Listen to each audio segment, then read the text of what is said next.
So the new moon observation is an ancient way to set the calendar, to decide the beginning of the month. That was practiced already in Babylonia in the second millennium BCE. And it was... And you don't mean Jews in the second millennium BC? No, I mean Babylonians. No. Babylon, like non-Jews were using the new moon to cite Absolutely. And there are cuneiform texts that describe those procedures, letters about new moon observations and setting months by the new moon. So it's a long-standing Near Eastern tradition, and this was also done. As I say, we see this in Mishnah calendar. So we see the rabbinic Jews in the Mishnah doing this. And by the 10th, 11th century also, obviously, the Muslims did this. So it's a very long-standing tradition in the Near East. Exactly how the process of transition between new moon observations and fixed calculated calendar proceeded is still being researched, and Sasha Stern is doing a lot of research on this. But it is the clear, final word hasn't been written on that. The final word hasn't been written on that. Yeah. It is clear that in the Amoraic period, that's in the Talmud, you see the calendar being more and more fixed, more and more, the observations are more and more limited by various rules, by various calendrical rules. How many months of 29 and 30 days you're allowed to have per year, which months are only allowed to be full, that's 30 days, and which months are only allowed to be 29 days. So you see more and more of those calendrical rules coming in. The rules that certain festivals are not allowed to fall on certain days of the week also comes in during the Amoraic period. And this is a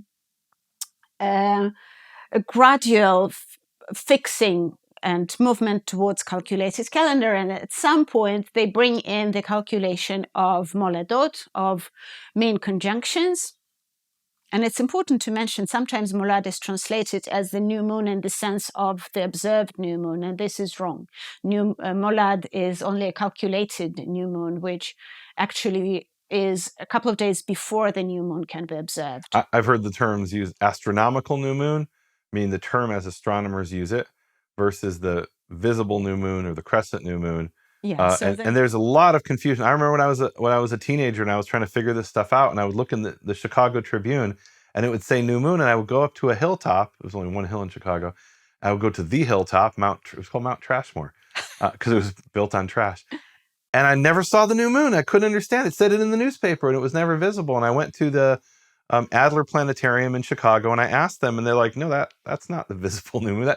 That's just how astronomers use it, because they explained we don't care about the sighting of the moon. We're interested in a basically it's what we would call conjunction. Yeah. And it wasn't even conjunction, it's what you call mean conjunction. What is mean conjunction versus let's start with what conjunction is, and then maybe tell us what mean conjunction is. Well, conjunction is the state of the moon that when it is least illuminated and it can't be observed. And this is because the Earth, the moon, and the sun are on one line. So you can't see the moon from Earth. Okay. So that's conjunction. That's conjunction. Then what's mean conjunction?